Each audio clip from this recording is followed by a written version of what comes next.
Cimbri and Teutons were two Germanic tribes. Around 120 BC, they left their homeland in Jutland, in present-day Denmark, and migrated south. They may have been driven by a storm surge. Furthermore, the climate was cooling, and harvests were becoming increasingly poor, leading to famine. These are at least the accepted reasons for their southward migration. In 113 BC, the Cimbri and Teutons likely encountered the Romans for the first time in the Eastern Alps, near Noriae, in present-day Styria, Austria. A battle ensued, as the Romans wanted to prevent the Cimbri and Teutons from continuing south towards Rome. However, the Romans were initially defeated. The Germanic tribes outnumbered them at the Battle of Noriae. The Cimbri and Teutons continued their migration into Gaul. The Romans were again defeated at the Battle of Agen in 107 BC.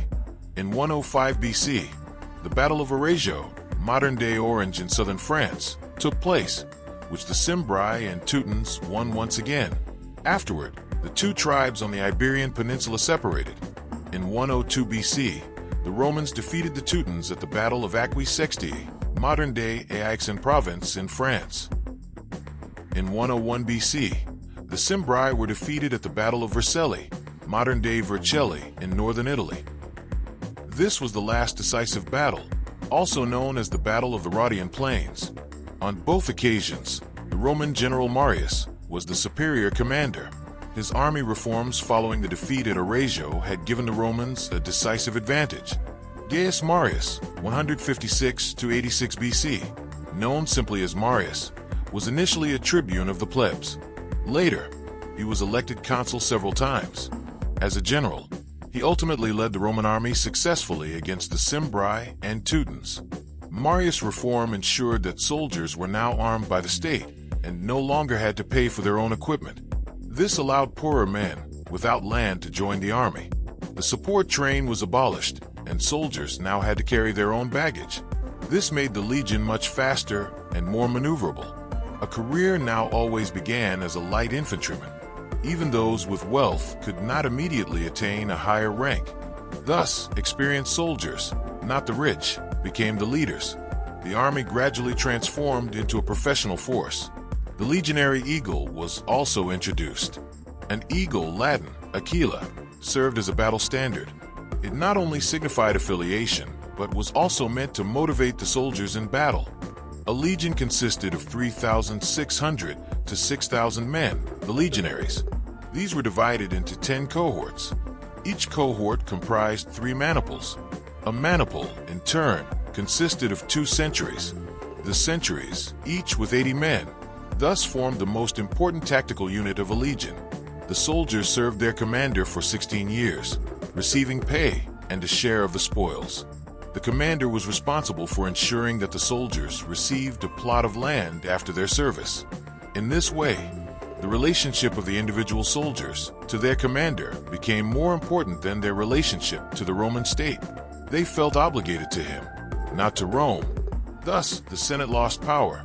According to the latest findings, there may not have been a military reform after all, but rather Marius may have simply implemented the already established practice of providing equipment by the state to Romans who were too poor to afford it.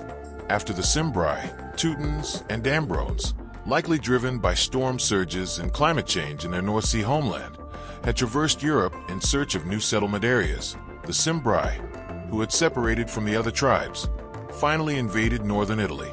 They had previously defeated the Romans in several battles, including the Battle of Noriae in 113 BC and the Battle of Arezzo in 105 BC. The Roman general Quintus Lutatius Catulus was tasked with protecting the Alpine passes. When the Cimbri nevertheless poured across the Alps, he abandoned the passes and, to avoid overly dispersing his army, retreated behind the Adige River and entrenched himself there. The Cimbri attacked the last defenders beyond the Adige. Admiring their bravery, they granted the defenders safe passage, but subsequently devastated the surrounding area. At the same time, Gaius Marius, who a year earlier had decisively defeated the Teutons at the Battle of Aquae Sextiae, marched with his reformed army. The soldiers had to carry all their own baggage and were therefore called Muli Mariani, Marius mules, to northern Italy to join forces with Catulus troops. the Cimbri leader, Boiorix, offered Marius a peace treaty. The Cimbri would refrain from fighting if they were allowed to keep the land. Marius, knowing the strength of his forces, rejected the offer and instead presented the Cimbri with the captured Teutonic king, Teutobod. Only then did the Cimbri learn of the annihilation of their fraternal people. Boiorix then demanded that Marius choose the battlefield. Marius selected the Rhodian fields near Vercelli, modern-day Vercelli. Catullus' army numbered 20,300 men, while Marius had 32,000. Catullus' legions were positioned in the center, with half of Marius' forces marking the flanks.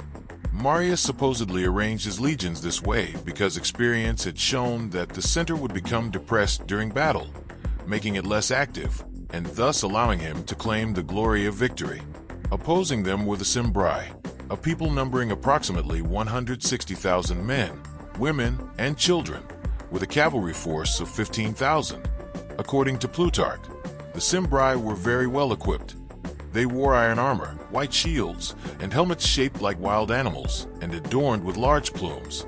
They used spears with 2 hooks as projectiles and a large, heavy sword for hand-to-hand combat. Marius had apparently chosen midday as the time for the battle with some deliberate intent, as the sun shone directly in the faces of the Cimbri advancing from the north, forcing them to hold their shields up to their eyes. Shortly before the battle began, Marius and Catullus sacrificed an ox, and Marius vowed to the gods that he would provide 100 more cattle if victorious. The Cimbrian cavalry did not attack the Romans head-on, but instead swung to the right, gradually positioning the Romans between themselves and their infantry, who were positioned on the left.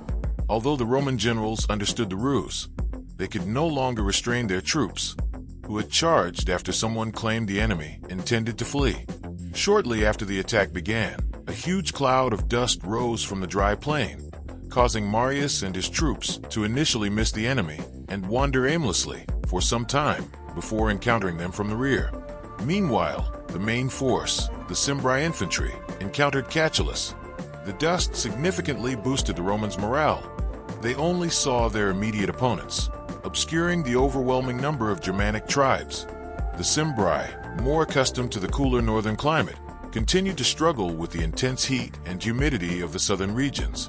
The Romans, on the other hand, were so hardened by years of training that they encountered no problems.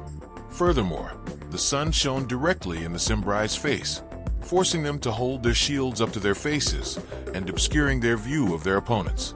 Most of the Cimbri fell on the actual battlefield, the Wallplatz, designated by the Romans at their request. To prevent their battle line from breaking, the frontline warriors had linked themselves with forged chains attached to their belts, thus preventing any escape. The fleeing fighters from other sections of the front were driven by the Romans into their camp, where their soldiers watched in horror as the Cimbrian women killed their fleeing husbands, sons, or brothers, bludgeoned and strangled their children, and then, to escape slavery, took their own lives by hanging themselves from their chariots or throwing themselves beneath the hooves of their mounts. Many of the surviving Cimbrian men tied themselves to the horns or feet of oxen to be hanged or dragged to death. Despite the many casualties of the fighting, over 60,000 prisoners were reportedly taken and sold into slavery. After the fighting ended, Marius and Catullus argued over who had deserved greater credit for the victory. When this dispute also arose among the soldiers, the delegates from Parma, who happened to be present, were chosen to act as a kind of arbiter.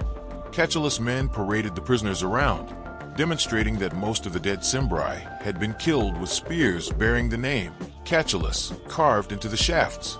Nevertheless, partly due to his earlier victory and partly due to his greater status, Marius was credited with the entire deed.